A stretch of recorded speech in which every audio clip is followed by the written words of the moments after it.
오늘 말씀 제목은 기독교의 뿌리 이스라엘입니다.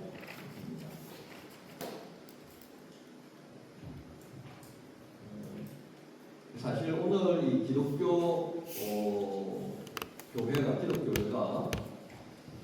특히 이제 독일 교회가 이날을 이스라엘 주일로 정한 데는 몇 가지 이유가 있습니다.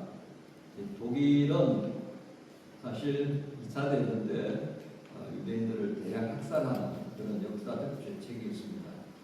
어느 정도였는지 잠깐 볼까요? 이 영화 아시죠? 그죠? 백일 공수 사단에 대한 역사 다큐멘터리 식의 영화를 보았는데요. 그 중에 이제 독일 남부 지역을 점령하여 가던 가운데에 발견했던 유대인 수용시설의 장면, 이건 상당히 뭐라고 해야 되나, 일부만 있습니다만은 또 다른 영화들은 우리가 보기에 좀 정말 사람이 이럴 수가 있는가 하는 정도로 참혹한 장면들이 정말 많습니다. 심지어는 깊거나 한적한 철길에 놓여져 있는 화물칸을 열었는데 그 안에는 수백 구의 그야말로 그 화물칸에다가 넣어놓고 잠궈버린 상태죠. 그래서 굶어 죽고 병으로 죽었던 수백 구의 유대인 사체들이 나오는데 그런 날이 죽어요. 어쨌든 독일은 이런 죄책에서 벗어나기가 참 쉽지 않은 상황이었습니다. 그런데 중요한 것은 독일 사회뿐만 아니라 독일 교회도 이러한 죄책을 언제나 고백하는 마음으로 이렇게 이스라엘 주의를 지키고 있습니다. 이런 과정을 통하여서 후세대들에게 유대인에 대한 인식을 바꾸고 싶어하는 거죠. 자, 그러면 궁금할 거 아니에요, 그죠? 그러면 2차 대전 기간 동안에 왜 히틀러를 중심으로 독일 나치는 이런 유대인 대학살을 감행할 생각을 품었을까? 뭔가가 정당성을 부여하는 뭔가가 있었지 않겠습니까? 그죠? 그렇습니다. 유럽 사회는 오랫동안 유대인들에 대한 깊이, 아까 저는 깊이라는 단어 안 쓰고 그죠? 깊이 하는 감정이 있어요. 그게 뭐냐면 기독교 역사 속에서 이 이스라엘 유대인들에 대한 인식이 잘못된 부분이 크게 자리 잡고 있다는 겁니다. 그래서 두 가지의 의미가 있어요. 2차 대전 때 범했던 자신들의 죄책을 고백하는 거나 그 다음에 유럽 사회를 계속해서 뒤덮고 있는 이 유대인들에 대한 성경적 오해, 이런 것들을 좀 바로잡을 필요가 있겠다는 측면이죠. 자, 그런 측면에서 우리 한인교회는 이 이스라엘 주의를 어떻게 받아들일 거냐는 겁니다. 우리는 어떤 관점으로 보느냐가 대단히 중요한데요. 우리는 은연중에 우리 속에 이 유대인 혐오 개념이 들어와 있어요. 유대인들이 왜 그래요? 예수님 죽였잖아요, 그렇죠? 예수님 죽인 거야. 근데 이 시작점이요, 우리가 같이 공유되고 있는 겁니다. 그래서 서구 기독교는 이 이스라엘 유대인들에 대한 깊이 감정이 여기서부터 시작되고 있어요. 자, 이런 개념들, 이걸 우리가 가지고 있으면서 은연중에 자신들도 모르게 우리도 모르게 이 보조를 맞추는 경향성이 강화될 위험도 있습니다. 그래서 오늘 본문인 로마서 11장 25절부터 해서 31절까지 바울이 증거하고 있는 이 이스라엘에 대한 하나님의 구원 계획을 중심으로 한번 들어봐야 될 필요가 있습니다. 그래서 하나님께서 우리에게 이 이스라엘 주의를 통해서 독일 교회에다가 하시는 말씀이 있고 우리에게 하시는 말씀이 있습니다. 첫 번째는요, 우리가 좀 주목해야 될 것은 오늘 제목처럼 하나님의 계획 안에 있는 이스라엘의 구원을 우리가 좀 기억할 필요가 있겠다는 겁니다. 25절부터 우리 26절 읽었는데요. 핵심은 뭡니까? 형제들아 너희가 스스로 지혜 있다 하면서 그 지혜를 너무 신뢰하지 않기를 바라는 바울의 간곡한 마음상이었습니다. 이 지혜는 무엇에 근거하겠습니까? 그렇습니다. 이제 이스라엘은 예수님을 죽인다 보니까 이 하나님께서 가지신 이스라엘을 통한 구원 계획은 이제 멈추어지겠다 라고 하는 사고입니다. 그런데 바울은 오늘 말씀을 통해서 가장 중요한 것을 말합니다. 하나님의 선택은 결코 취소되지 않았다. 즉 이스라엘을 향한 하나님의 구원 계획은 폐기되지 않았다라고 말합니다.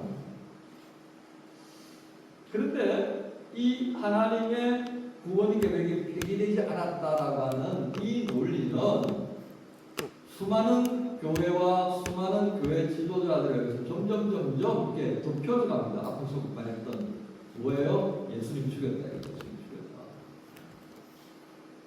그래서 오랜 세대를 걸쳐서 이 유럽 서구 교회에서 이 유대인들을 향한 핍박이 가능했던 것은 결국 예수님 죽음에 관련된 부분이기 때문에 그렇다.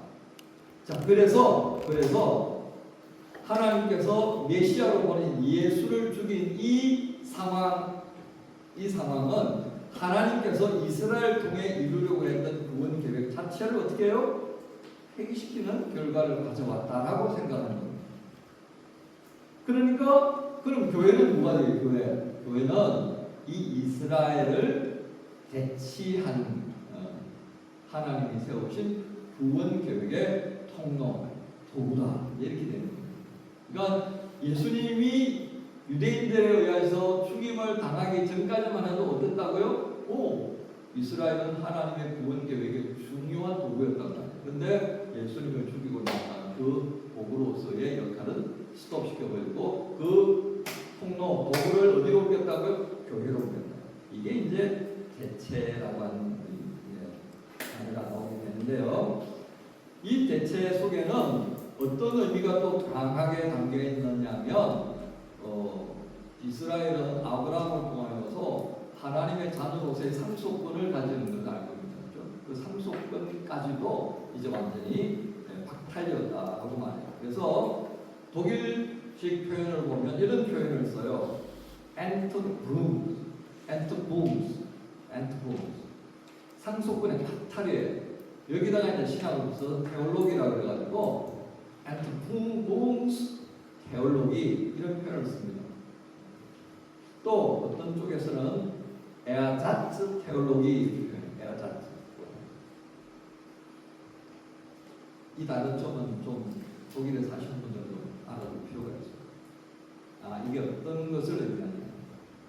그래서 선택받은 이스라엘 어때요? 버려졌고 하나님의 구속사의 모든 중심은 어디로요? 이방인에게 옮겨졌다. 그 이방인들이 누구예요? 이방인이 뭘 얘기할 것 같아요? 바울 시대에 있었던 교회를 얘기합니다. 바울 시대 때 예루살렘 교회를 제외하고 나머지 교회들은 어떤 형편입니까? 유대인들, 소위 말하는 예수께로 돌아온 유대인들도 소수가 있습니다. 그다음 결국은 그 지역에 있는 로마인들, 헬라인들, 그 지역민들 이런 경우가 대단히 되는 것이죠. 그런데 바울은 이 생각을 어떻게 했다고요? 정면으로 반박합니다. 아니다. 폐기가 아니라 하나님께서 이방인에게 구원이 임하도록 하는 하나님의 우리가 알지 못하는 하나님의 신비로운 구원 계획의 진행을 우리가 기억해야 된다. 그래서 앞에서 우리가 그런 말씀을 들었죠. 너희가 스스로 지혜롭다 하지만 이 말씀은 무엇을 의미하냐면 그래 너희가 지혜롭다라고 인정해 줄게. 그런데 너희의 그 지혜가 하나님의 지혜보다 높다고 생각하느냐 이거예요. 그래서 하나님의 구원 계획에 담겨있는 그 신비로운 하나님의 그 진행은 우리가 이렇게 저렇게 판단할 수준의 것이 아니다는 거예요. 그렇기 때문에 너희들 생각에 이스라엘이 이제 버려졌어. 유대인들은 이제 아무것도 아닌 존재들이야. 버려진 존재야. 라고 생각하지 말라 이거예요. 하나님께서 이스라엘을 버리고 교회만 택한 것 같으냐? 아니다라고 하는 겁니다. 그래서 로마서 11장 11절에 12절의 말씀을 꺼내. 자, 한번 읽어볼까요? 예, 같이 봅니다. 시작. 그러므로 그럴 수 없느니라. 그들이 넘어짐으로 구원이 이방인에게 이르러 이스라엘로 오시기 전에 함이니라. 그들의 넘어짐이 이스라엘의 풍성함이 되며 그들의 실패가 이방인의 풍성함이 되거든 하물며 그들의 충만함이 되고. 이게 앞서 말씀드렸던 구원에 관한 한 하나님의 그 지혜의 신비로움이 여기 있다 그 말이에요. 그러니까 이방인들로 하여금 너무 자만하지 마라. 이스라엘 백성들로 하여금 시기나게 하기 위해서 너희들을 하나님께서 빵빵하게 밀어주고 있는 거야. 이 착각하면 안 된다 그 말이에요. 그래서 바울은 온 이스라엘이 구원을 받을 것이다 라고 선포합니다. 이 말은 단순히 민족적 회복을 말하는 것이 아닙니다. 하나님께서 아브라함과 맺으신 그 언약의 신실함을 다시 한번 확인시켜 주는 셈이죠. 그러므로 우리는 이스라엘을 향한 하나님의 구원 계획이 끝났다고 생각해야 되겠습니까? 아니에요. 우리가 모르는 그 어떤 수준에서 지금도 진행되고 있다라고 하는 것을 기억해야 한다는 겁니다. 이스라엘은 하나님의 구원 역사에 있어서 끝도 안 보이는 저 어디 발에 때만큼도 못한 그런 영역으로 밀려났다. 그래서 우리가 업신여겨서 그렇게 바라본다. 그거 아니다라고 하는 것입니다. 우리가 이렇게 보든 저렇게 보든 이렇게 생각하든 저렇게 생각하든 하나님에게는 이스라엘 여전히 소중한 존재다라고 하는 것을 우리가 기억하라는 것입니다. 그래서 여전히 그들은 하나님 언약 안에 있고 하나님 그들을 향한 계획을 멈추고 있지 않다라고 합니다. 자, 그런데 앞에서 제가 그런 말씀을 드렸죠. 이러한 부분에 있어서 대체 신학이라는 걸 말씀드렸죠. 대체다. 이스라엘 백성들을 향한 하나님의 구원 계획이 교회로 대치되었다. 그죠? 이 악한 하나님을 거역하는 죄를 저질렀으니까 너희들 이제 버릴 거야. 그리고 나는 다른 일을 통해서도 일할 거야. 이 완전히 대체 신학의 것입니다. 자, 이 대체 신학은 그야말로 보는 것처럼 교회로 대체된다. 이스라엘에 대한 선택은 취소되었고 교회가 하나님의 새로운 백성이고 따라서 이스라엘은 더 이상 하나님의 구원 계획에 포함되지 않는다. 이게 이제 대체 신학의 것입니다. 이 신학이 확산되어지면서 그 결과가 무엇이었을까요? 반유대주의를 만듭니다. 그래서 나치가요, 요걸 그대로 가져와가지고 교회가 원하는 게 이거 아니냐라는 것으로 호도합니다. 아이러니하게도 루터의 사상 속에도 이 대체 신학이 조금씩 묻어날 때가 있어요. 그래서 그렇게 얘기합니다. 아니, 종교개혁을 이룬 루터까지도 유대인들에 대해서 그렇게 부정적인 생각을 했지 않나요? 그리고 우리가 이걸 할게. 이거 할 테니까 교회가 제국을 건설하면 우리 나치당을 좀 도와줘. 이렇게 해서 제국교회가 바뀌는 셈이죠. 결국 이러한 반유대주의 사상의 확장은요, 나치가 그들의 정책을 수립하는 데 굉장한 도움을 주게 되었고, 그 다음에 구약의 이 언약 사상은요, 평가져야 됩니다. 예수님의 가르침은 구약이라는 기초석을 가지고 있어야만이 제대로 이해될 수 있습니다. 또 교회와 이스라엘의 관계는요, 성경적 전체적인 흐름 안에서 보아야 하는데 구약을 빼버리고 나니까 이 성경의 신약과 구약이 있는 그 가운데에서 구약을 빼버리고 나면 예수님을 제대로 이해하기 어렵죠. 그러니까 성경에 대한 이해가 이 균형 잡힌 상태가 아니라 기울어진 운동장처럼 되어지는 현상을 초래합니다. 예를 든다면 이런 거예요. 예수님이 율법을 폐지하셨다. 그 인용하는 게 마태복음 5장 17절이에요. 내가 율법이나 선지자를 폐하러 온 줄로 생각하지만 요걸 그 당시에 예수님께서 하신 말씀을 듣고 요렇게 떠들던 사람들에 대한 반박이에요. 나는 그거 폐하러 온 거 아니야. 폐하러 온 게 아니라 나는 영생하러 왔어. 그렇게 말씀하십니다. 그러니까 요 말씀을 딱 가지고 교회들은 어떻게 인용하기 시작하면 예수님을 통하여서 구약은 이제 더 이상 필요 없게 되었어. 야, 구약 필요 없게. 구약의 율법에 대한 이해, 제사에 대한 이해, 그거 다 필요 없어. 자, 그렇게 생각하면 구약을 통하여서 메시아의 오심을 이해하는 그 부분을 우리가 이제 어떻게 이해할 수 있겠냐. 구약의 5가지 제사 속에 담겨져 있는 메시아에 대한 모습들은 어떻게 처리할 거냐. 이렇게 교회는 이 대체 신학을 받아들고 유대인 반유대주의 사상에 들어가면서 성경 전체에 대한 이해가 왜곡되기 시작합니다. 이 대체 신학의 주장들은 결국 교회에서 구약을 완전히 제거시키는 결과를 가져왔고요. 신학에 대한 이해에 있어서 굉장히 부분적인 협소한 이해를 가져오게 되는 것은 당연합니다. 그런데 과연 그러냐? 하나님께서는 아브라함에게 이런 말씀하셨죠. 창세기 17장 7절에 이렇게 말씀합니다. 너와 내 후손에게 영원한 언약이 될 것이다. 아브라함의 후예들 되어진 그 모든 후손들에게, 그리고 이 언약은 폐기되지 않았다는 것을 바울은 로마서 11장 29절에서 이렇게 말해요. 하나님의 은사와 부르심은 후회하심이 없다. 자, 여러분이 하나 질문하겠습니다. 하나님의 은사, 뭘 얘기하는 것 같아요? 은사. 그건 한자말이에요. 하나님께서 우리에게 값없이 주신 선물, 그 말이에요. 은혜롭게 우리에게 주신 선물. 그게 뭐예요? 제일 큰 건 뭐예요? 원이죠. 그리고 그것과 함께 우리 각자가 교회를 섬기고 당시의 삶의 자리에서 하나님의 이름을 높일 수 있도록, 소위 말하는 하나님의 자녀로 살아갈 수 있도록 주신 각자에게 합당한 선물들이 다 있다는 말이에요. 그 선물이 그러면 유대인들에게는 주지 않았을까 그 말이에요. 아브라함에게 주었고요. 그 은혜로운 선물을 바라보면서 믿음으로 살았던 구약의 사람들을 우리 볼 수 있어요. 그죠? 그러면 그들을 향해서 베풀어 주셨던 하나님의 그 은혜로운 선물은 이제 다 취소되어 버렸나요? 아니죠. 그건 아니라고 바로 말하는 거예요.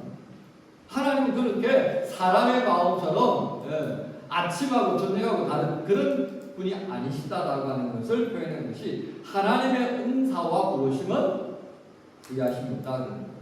근데 여기 또 하나 우리가 주목할 것은요, 이 은사와 부르심을 같이 사용합니다.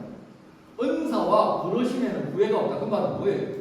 하나님께서 아브라함을 부르셨을 때 그냥 부르셔요? 아니잖아요. 약속을 주시잖아요. 그 길에 함께 동행하시는 은혜를 주시잖아요. 그렇죠? 위기에 처했을 때 하나님이 침묵하시나요? 함께 하시잖아요. 그게 성경에 등장하는 수많은 사람들과 동행했던 하나님의 함께 하시는 모습이죠. 바로 우리는 이 말씀을 통하여서 하나님은 우리의 각자가 선 자리에서 하나님의 사람으로 살아갈 수 있도록 부르셨고, 그 부르심에 합당하게 역할을 감당할 수 있도록 뭘 주셨다? 선물을 주신 거예요. 근데 이제 유대인들에게 주어져 있는 가장 큰 계책은 무엇이라고 하겠습니다. 이 부르심을 위하여서 하나님의 자녀, 하나님 나라의 백성들, 이런 큰 영광스러운 타이틀을 줬는데 어떻게 했다는 거예요? 교만하겠습니다. 교만. 이방인들은 사람 취급 안 하고요. 그죠? 자신들이 가지고 있는 언약의 소중함은 알았지만 그 언약 속에 다시금 하나님께서 예수님 통하여 주시는 새 언약에 대해서는 귀를 닫아버렸잖아요. 그죠? 고지식한 거예요. 고지식함이 지나치면 무식한 게 되는 거고, 무식이 지나치면 결국 자기 무덤을 파는 비참한 삶이 된다는 것을 보여준 것이 유대인이다 했습니다. 그는 바로 이 장면, 하나님께서 은사를 주시고 부르신 그 모든 것에 후회하심이 없다 때문에 이스라엘을 향한 하나님의 구원 계획은 여전히 유효하다. 다만 지금은 정신을 못 차리니까, 말귀를 못 알아들으니까 저 눈을 번쩍 띄우기 위해서 누구를 사용했다고요? 이방인들을 사용한 거예요. 여러분을 사용하고 저를 사용해서 이스라엘 백성들 눈이 번쩍 뜨지게 해서 와, 이게 아닌가요? 하고 돌아오도록 만들려고 하신 하나님의 계획이 바로 이 교회다라고 하는 것입니다. 자, 교회 안에는요, 이처럼 대체 신학에 매료되어 빠진 사람들도 있는가 하면 또 이것에 대해서 거부감을 느끼고요, 정반대로 뛰어간 사람들이 있습니다. 이게 어떤 사람들이냐면 회복주의예요. 회복주의. 아니야. 이게 반유대주의적인 증오 개념으로 이스라엘이 핍박하는 것을 그대로 내버려둬서 안 돼. 우리가 어떻게 좀 해봐야 돼. 그래도 하나님께서 주신 약속을 따라 살았던 백성이고 이들을 향한 하나님의 약속은 계속 되어야 것이 분명해. 자, 이거 어떻게 할 거냐. 해서 나온 게 회복주의라고 하는 것이 있어요. 회복주의. 이게 영어로 표현하면 back to 예루살렘이라는 거예요. 그럼 보셨죠, 그죠? 들어본 적 있어요? 안 들어봤어요? 있는지 없는지도 몰라요? 네. 집에 가셔서 인터넷에 들어가 대고 백투 예루살렘 어떤 의미인가 한번 쳐보세요. 제가 길게 얘기 못하니까요. 그리고 이 회복주의에다가 신학적인 근거를 제공해주는 그룹이 또 하나 있어요. 이게 뭐냐? 세대주의입니다. 세대주의. 우리 교회 유튜브 홈페이지에 들어가면 제가 최근에 세대주의에 관하여 했던 강의를 한 번 더 이렇게 올려놓았던 것이 있습니다. 한번 읽어보세요. 이게 그건 1시간짜리 강의니까요. 보세요. 자, 대략적으로 오늘 시간 여러분들에게 말씀을 해드리면 이 세대주의는요 한 6가지 정도로 간략하게 말할 수 있어요. 첫 번째는 하나님의 역사, 지금 교회 역사라는 거죠. 이 역사를 여러 세대로 나누어서 설명할 수 있다 이거예요. 그 나누어진 세대마다 하나님께서 가지신 구원 계획이 다 다르다 이 말이에요. 그 다음에 이스라엘, 민족의 이스라엘, 그 민족의 이스라엘과 교회는 완전히 다른 존재다는 거예요. 이 시대 때는 이스라엘 쓰셨고 지금은 교회를 쓰시고 그런 논리로 적용해 가는 겁니다. 세 번째, 구약의 약속은요 이스라엘에게 문자적으로 성취되어야 한다는 말을 아주 강조합니다. 이게 뭐예요? 하나님께서 아브라함이 약속하셨던 가나안 땅, 그건 누구 거라고 그랬죠? 내가 너한테 준다고 했어요. 이제 정말 3,000년 이상이 더 흘렀어요. 자, 그러면 지금 현재 그 땅에 누가 있어요? 팔레스타인 사람들이 살잖아요. 그럼 누구 땅이 된 거예요? 팔레스타인 사람들 자기들 땅이라고 생각하는 거예요. 그런데 유대인들은 이 역사를 가져와서 누구 땅이라고 그래요? 내 땅이다 라고 말한다는 거예요. 거기에 손을 들은 이들이 누구다? 세대주의자들이에요. 그 말이에요. 어떤 오래 사세요. 한 땅에 오래 사시면 여러분들이 땅이 될 수도 있다는 논리를 가지고 있는 사람들이 있으니까. 그 다음에 예루살렘과 성전은 마지막 때에 중심이 될 거다. 그래서 예루살렘은 결코 무너지지 않고 그곳에는 바로 새하늘과 새 땅이 임하는 터가 거기에 있다. 그래서 우리가 어디로 가야 된다고요? 용인으로 갈 것이 아니라 백투 예루살렘 되는 겁니다. 그래서 고난 경험들이 되는데요. 그리고 마지막 6번째, 우리가 신약 요한계시록에 보면 휴거도 있고요, 7년 환란도 있고요, 새하늘과 새 땅에 관한 말씀들이 모든 것이 등장하는데 바로 이스라엘 민족적이고 정치적인 회복에 초점을 두면서 세대주의는 이 회복주의자들에게 이루어질 수 있습니다. 자, 그래서 요즘 어떻게 됩니까? 그런 얘기 들었죠? 지금 이스라엘 수상이 누구죠? 금방이 누구일까? 누구죠? 그렇다 치고 이 수상이 이 거부주의자입니다. 그래서 예루살렘 성전을 복원하기 위해서 모든 필요한 자재를 다 갖다 놨다 버린 얘기를 해요. 이 얘기는 언제부터 시작됐냐면 제가 고등학교 때 이런 내용을 먼저 접했는데 거의 이전부터입니다. 그래서 예루살렘 성전, 황금 성전이죠, 그죠? 무슬림들도 굉장히 중요하게 여기는데 그걸 없애버리고 그때 그 다윗 시대 때 세웠던 예루살렘 성전이 완공되는 그날이 언제라고요? 종말입니다. 그렇게 보고 있는 거예요. 그래서 백투 예루살렘은 이 부분을 굉장히 중요하게 여깁니다. 그런데 긴 설명을 했습니다만 이게 중심이 아니고요. 신약 성경은 무엇에다가 중심을 두고 같아요? 예루살렘이 중심이 아닙니다. 교회도 아니고요. 신약 성경은 예수 그리스도께 중심을 둡니다. 여러분, 교회의 중심이 누구여야 하나라고 묻는다면 여러분 뭐라고 대답하시겠어요? 예수 그리스도. 신약 성경이 지향하는 바는요, 교회가 아니라고 하는 겁니다. 근데 우리는 이걸 헷갈려해요. 교회 중심의 신앙생활과 예수 그리스도 중심의 신앙생활 완전히 다른 차원으로 갈 수 있습니다. 그럼 왜 목사님은 설교할 때 교회를 자꾸 얘기합니까? 여러분, 여기서 말하는 교회는요, 그리스도의 몸으로서의 교회를 말합니다. 그래서 오늘 세 번째, 그리스도의 몸인 교회에 대한 바른 이해가 필요합니다. 바울은 오늘 말씀을 통하여서 교회와 이스라엘의 관계를 다시 정리하려고 합니다. 즉, 우리가 가지고 있는 이 신앙의 어떤 이름을 우리는 기독교라고 표현하죠. 기독교. 이 기독교의 중심이 교회가 아니라 예수 그리스도다라고 하는 것을 우리가 기억할 필요가 있습니다. 근데 이게 바뀌어지면요, 기독교의 중심은 교회다. 기독교의 모든 것은 교회를 중심으로 이루어진다라고 하면요, 바울이 가장 염려하는 이 부분이 폭발적으로 터져나오는 겁니다. 대신하게 활개를 치게 됩니다. 그리고 또 반동적인 회복주의자들의 백투 예루살렘 운동이 또 활발하게 일어나게 될 거다라고 하는 것이죠. 교회는요, 무엇입니까? 그리스도의 몸입니다. 그리스도의 몸. 이 그리스도의 몸에는요, 누가 있습니까? 이방인도 있고요, 유대인도 있습니다. 그렇죠? 남자도 있고 여자도 있고 청소년도 있고 어른도 있고. 그렇죠? 이게 교회다라고 하는 것을 우리가 알아야 합니다.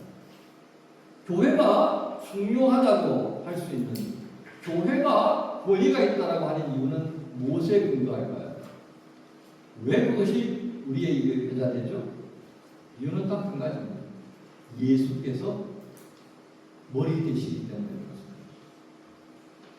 즉, 예수가 아닌 다른 어떤 것도 교회를 교회되게 하는 근거로 사용될 수 없다는 겁니다. 교회는 예수 그리스도의 몸이고 그 몸은 유대인과 이방인을 함께 품는 것입니다. 따라서 교회는요, 이스라엘을 대체할 수가 없습니다. 오히려 교회는요, 이스라엘과 함께 하나님의 구원 역사 속에서 동행하는 존재가 되어야 하는 겁니다. 바로 이게 교회의 진짜 모습입니다. 이제 우리는 이 그리스도의 몸인 교회를 생각하면서 비로소 기독교의 뿌리인 이스라엘을 향해서 우리가 어떻게 해야 할까라고 하는 물음을 갖게 됩니다. 그 물음을 향해서 오늘 바울은 뭐라고 증거합니까? 긍휼이라는 단어를 가져옵니다. 바울은 말하기를 하나님이 모든 사람을 순종하지 아니하는 가운데 가두어 두시면 모든 사람에게 긍휼을 베풀려 하십니다. 이 긍휼은 무슨 것입니까? 이방인들이었던 우리를 믿음 안에서 아브라함의 자녀가 되게 하신 겁니다. 그리고 아브라함의 자녀가 된 우리가 예수 그리스도 안에서 하나님의 자녀가 되는 것입니다. 영광스럽게도 교회 머리 대신 그리스도 몸을 이루는 한 지체로 자리 잡게 되었다는 겁니다. 그리고 또 다른 한 지체는 무엇이겠습니까? 집 나간 지체인 유대인들의 몫으로 여전히 남겨져 있다는 것입니다. 만약에 우리에게 긍휼이 없다면 어떻게 되겠습니까? 갈라디아서 3장 28절 29절에 있는 말씀입니다. 너희는 유대인이나 헬라인이나 종이나 자유인이나 남자나 여자나 다 그리스도 예수 안에서 하나다 하는 겁니다. 이 하나가 유지되기 위해서 뭐가 있어야 되겠어요? 도토리 키재기 아니면 될 것도 안 됩니다. 뭐가 있어야 돼요? 긍휼이 있는 마음. 하나님께서 나도 사랑하지만 저 인간도 사랑하시는구나. 그거예요. 하나님께서 나를 위하시기도 하지만 저 인간도 위하신다라고 하는 이게 뭐예요? 이게 긍휼인 거예요. 이 긍휼의 마음이 우리에게서 사라져버린다면 어떻게 될까요? 하나님 나도 이상 하나님 긍휼 필요 없어요 라고 하는 것과 마찬가지가 될 거고요. 이스라엘이 더 이상 우리에게는 필요 없는 존재입니다 라고 각오하는 것이 되겠고요. 그래서 결론적으로는 우리의 역사, 신앙의 역사 속에서 이스라엘을 없애는 것과 똑같다 하겠습니다. 이스라엘도 하나님의 긍휼을 입어서 그 작은 70명의 무리가 이집트에서 수백만이 되어졌고 하나님의 나라가 되어졌습니다. 오늘 여기 있는 우리도 마찬가지입니다. 이방인이라고 사람 취급을 받지 못했던 그 이방인들 중에 한 부류였던 우리에게 하나님의 긍휼하심이 있었기 때문에 그 긍휼함 때문에 우리는 하나님의 자녀가 되었다라고 하는 것입니다. 그래서 우리에게 이 긍휼을 제거시켜버린다면 하나님과의 관계도 우리의 모든 뿌리와의 관계도 다 잘라내는 것이 되겠습니다. 그러므로 우리가 어떤 뿌리에 연결되었는지를 기억하면서요, 이스라엘을 향한 긍휼의 마음을 잃어버려서는 안 되겠습니다. 소위 말하는 집 나간 지체, 떨어져 나간 지체를 향한 아픈 마음을 품고, 그렇죠? 집 나간 둘째 아들을 위하여서 날마다 문밖에 나가서 기다리는 아버지의 모습을 여러분 기억하시죠? 이것이 교회의 정체성이라는 겁니다. 이스라엘 중에 긍휼히 여기는 마음을 가지고 기도하는 거예요. 다른 주제 여러분, 익숙지 않은 주제입니다. 그렇죠? 기독교의 뿌리 이스라엘. 하지만 우리는 이 말씀 안에서 싫든 좋든 기독교의 뿌리는 이스라엘의 역사 속에 내려지고 있다는 사실을 인식할 필요가 있습니다. 대체 신학과 세대주의의 근간 회복주의적인 이런 좌우비에 있는 극단적인 사고들은 성경에 대한 우리의 이해를 무너뜨리고 있습니다. 분명한 것은 교회의 중심은 그리스도십니다. 우리는 그 그리스도의 몸을 이루는 존재로 여기에 있고요. 그리고 또 비어있는 그 자리는 유대인들을 위하여서 준비된 자리다라고 하는 것을 기억할 필요가 있습니다. 그래서 우리가 무슨 일을 겪든지간 이스라엘이 팔레스타인에서 무슨 만행을 저지른다 하더라도 그들을 향해서 긍휼히 여기는 마음을 가지고 기도하자는 것입니다. 한 주간 동안 이스라엘을 다시 한번 바라보면서 긍휼히 여기신 마음, 우리에게 주신 하나님의 마음으로 이스라엘의 회복을 바라면서 그리스도의 몸에 또 일부분을 이들이 감당할 수 있는 데 속히 오기를 바라면서 기도하시는 번에는 복된 한 주간 되시길 예수 그리스도의 이름으로 축복합니다.